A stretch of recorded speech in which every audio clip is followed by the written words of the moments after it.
muita gente começou a dizer para o CFA que precisava ter acesso a Public to Private Activity. O que isso quer dizer? O mercado privado sempre foi muito grande, na verdade, mas o CFA sempre foi muito focado em bolsa e em emissões públicas. A renda fixa, que o CFA é muito forte, são todas emissões públicas. Private Debt, Private Equity e outros instrumentos de privatização, digamos assim. Instrumentos privados, seja de dívida, seja de equity, seja de outras classes de ativos, eram pouco cobertos no CFA, e aí eles sentiram falta disso. Além disso, existe uma demanda crescente por especialização em wealth management. A concentração de ricos está ficando cada vez pior e algumas economias que crescem muito rápido geram novos milionários todo ano. Então isso também cria uma necessidade de especialistas em private markets e private wealth e wealth management, que vão além de finanças puramente dito. Não é fazer conta, não é alocar o dinheiro do cara. Você tem que saber outras coisas, como sucessão, como tributação, como estruturas dentro da lei, mas de diversificar o portfólio do cara. Então, isso tudo não era tão bem coberto assim dentro do CFA propriamente dito. E aí começou a ter uma pressão para entrar mais matérias. E aí esse currículo que já era apertado começou a ficar ainda mais apertado com esse monte de assunto querendo entrar. E aí o CFA teve essa sacada que foi dizer, então agora é o seguinte, Level 3 é a faixa preta, é a última parte que está faltando. Então agora o Level 3 vai ser especializado. Então, primeiro dizer que é uma ótima ideia, é uma sacada que o mercado estava pedindo e que faz todo o sentido. Então como é que funciona os pathways? Então aí os três, como eu falei para vocês. O primeiro chama-se Portfolio Management, que é o que já existia. Quem presta CFA desde os anos 80, quando eles deram uma reformulada lá e colocaram o Level 3 e tal, tem essa matéria. Então eu chamo ele de Original Pathway porque ele é o que sempre existiu. É o que estava na minha prova e é o que deve estar de uma galera que você conhece aí. E aí criaram essas outras duas, Private Wealth e Private Markets. A bem da verdade, essa última aí, Private Markets, é uma tentativa do CFA de competir com a Kaya. Então esse Private Markets é um mini Kaya Level 2. E aí o que vai acontecer agora? Você vai ter que escolher qual dos três pathways você vai querer antes de se matricular na prova. E você não vai poder mudá-lo. Então agora é a hora da gente conversar sobre qual pathway é melhor para você. Então eu peguei os três pathways, eu entrei no currículo e eu entrei nos readings, todos. E aí eu vou mostrar para vocês qual é a minha visão. O Portfolio Management, ele não mudou em relação ao que era. E a boa notícia é que 100% desse conteúdo aqui já existia.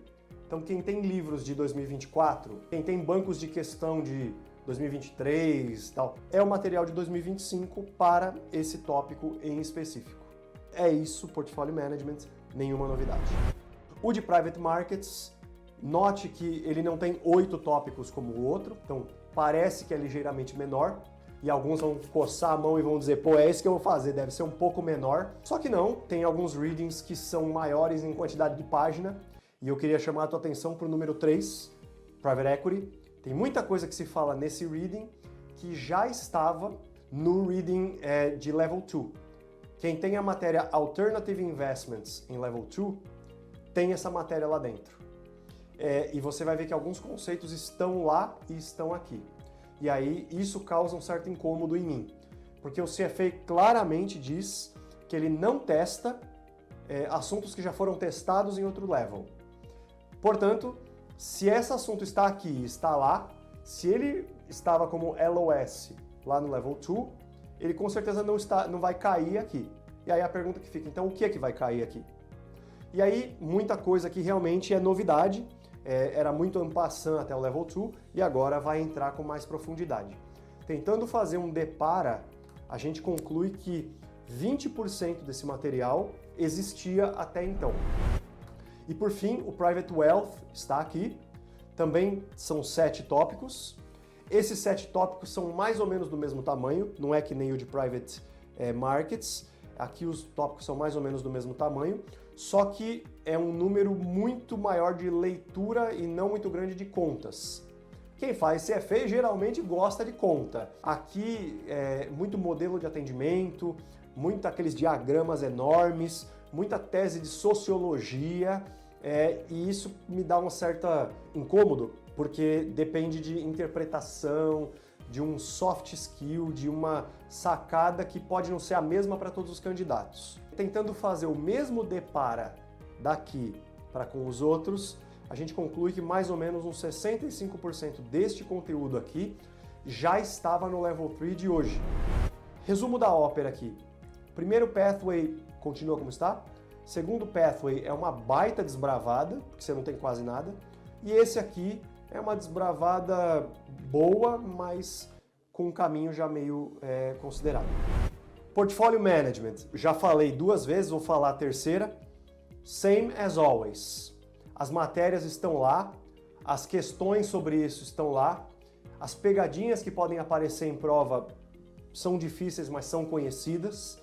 A maneira que você treina a tua escrita e os tópicos a abordar estão lá. Agora deixa eu entrar nas outras. Private Wealth Industry Worldwide. Acho que chama Global Private Wealth Market, uma coisa assim. Esse é uma leitura para tentar te contextualizar como que está a indústria de Private Wealth mundial. Então a grana que está nos Estados Unidos, na Europa, na China, enfim. Desde quando eu prestei o CFA, desde quando eu era aluno do Level 1, era o contrário. O CFA puxava o saco dos Estados Unidos e não falava de outros países. Agora, ele falou de um monte de país aqui e praticamente não mencionou nada sobre Estados Unidos. Aí você começa a ler o texto, eu peguei uns pedaços aqui para você ver. Ele vai falando aqui, a Europa tem lá Western Europe, né? Aí ele fala da Eastern Europe, então ele fala da diferença. Aí ele fala da América Latina, que tem muita intervenção, muita influência externa. Mas ele vai meio que descendo a lenha no leste europeu, aí desce a lenha na América Latina, aí fala um pouquinho da África. Eu fiquei com a sensação que ele está mais preocupado em elogiar a China, e eu nem sei bem o porquê, deve ser porque a China é o mercado que mais cresce, se é feio, do que em mostrar realmente como está o mercado de Private Wealth. E aí eu fico preocupado o que ele vai colocar na prova a respeito disso. Bom, aí nós vamos para um segundo capítulo aqui, um segundo reading, ainda aqui em Private Wealth, chamado Working with the Wealthy.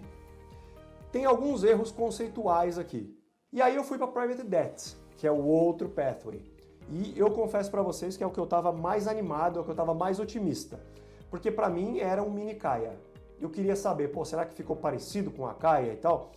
E aí eu entrei no tal do Private Markets. Uma leitura que você já faz logo de cara é essa aqui que eu estou mostrando para vocês, chamada Private Debt. E aí, logo nas primeiras páginas, ele aparece com essa belíssima tabela aqui em que ele fala se a yield to maturity está igual ao cupom, o título trade ao par.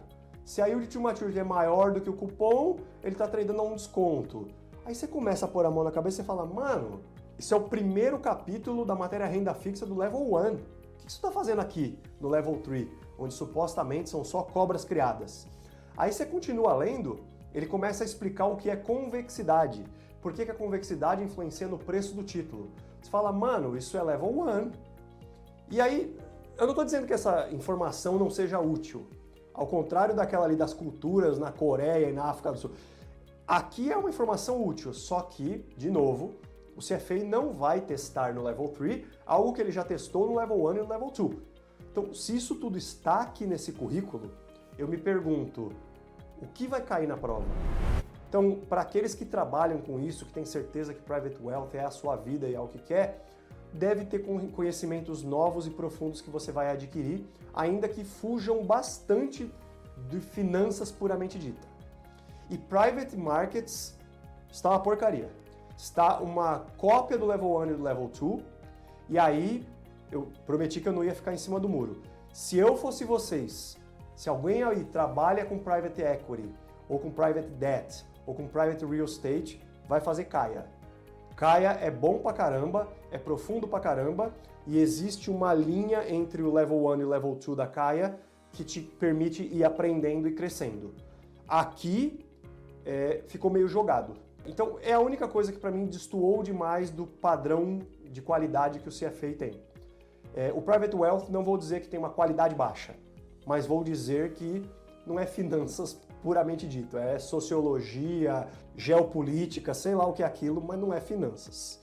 Então, a minha recomendação é não tome a sua decisão de pathway com base em facilidade, porque nenhum deles vai ser mais fácil do que o outro. Só que eu recomendaria, com base no que a gente viu aqui, que você faça risk management da sua vida.